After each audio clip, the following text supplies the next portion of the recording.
અમેરિકાના રાષ્ટ્રપતિ ડોનાલ્ડ ટ્રમ્પના સુરક્ષા અને વિદેશ નીતિ અંગેના આક્રમક નિવેદનોથી વૈશ્વિક રાજકારણમાં ભારે ચર્ચા.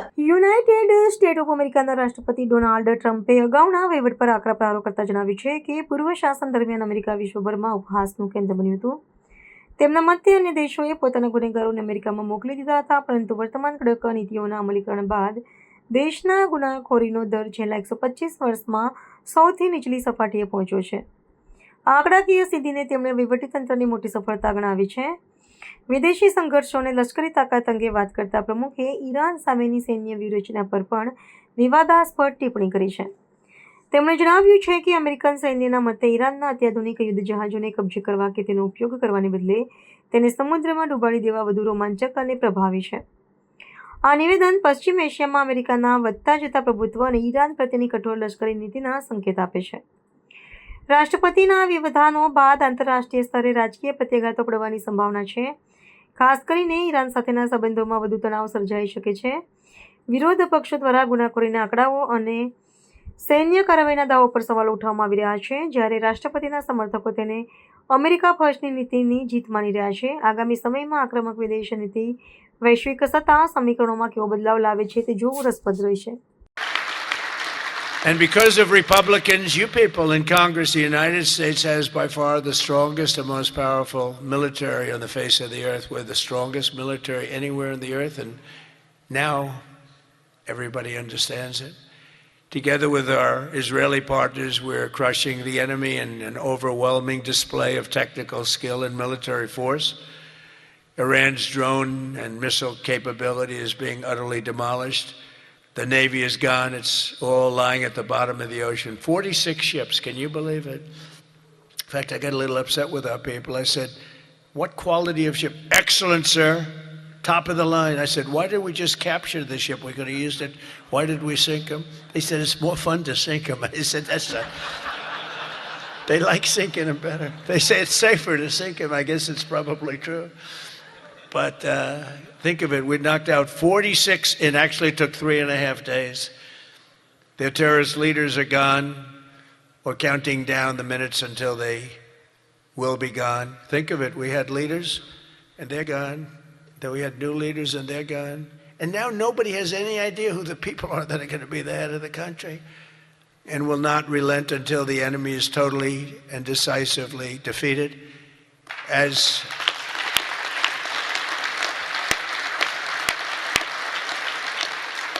And remember, Iran did so many bad things.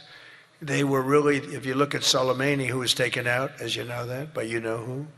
But if you look at Soleimani, the father of the roadside, you call it a roadside bomb because most people don't understand the different terms. It was where they plant bombs in roads as you drive by, happily drive by, the bomb goes off, and no matter how strong the armament, it just kills the people. Or you lose your arms, legs, and face, and those bombs got worse and worse, and he got happier and happier, and we took him out. That was a big thing because he was the head. It might have been a much different story. They may have been much more capable than they are had he lived, because he was capable. He was vicious, violent, and capable.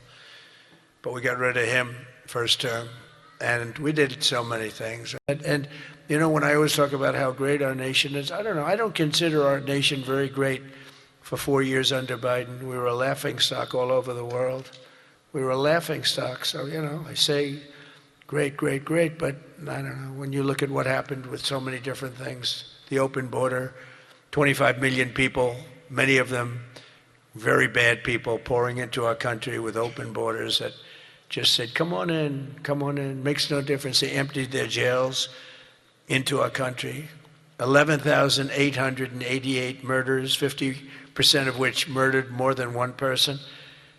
The drug dealers came in, the mentally insane came in, they emptied their mental institutions, they emptied their insane asylum. That's a step above a mental institution. They emptied them all right into our country, and we've done a great job of doing what we've done. Think of it, we have the lowest crime rate that we've ever had. We have the lowest murder rate in 125 years, and we're saddled with all of the problems of the criminals that were let in. You know, look, they're smart people. I know the people that run those countries, every one of them. and they're all streetwise, very smart, and I would do exactly the same thing. They emptied their jails into our country. I said that was going to happen when I heard that they were having open borders. I didn't believe that they were going to happen. When I realized that they actually were going to have open borders, I said, we're going to have every person in jail. We're going to have every drug dealer. We're going to have all these countries all over the world. The Congo, they emptied their jails all the way from the Congo to all parts of South America, Asia. They sent in their people in jail, murderers. Some of the worst people on earth got sent into our country. And I'll tell you what, ICE is unbelievable, what they have to put up with and how tough they have to be.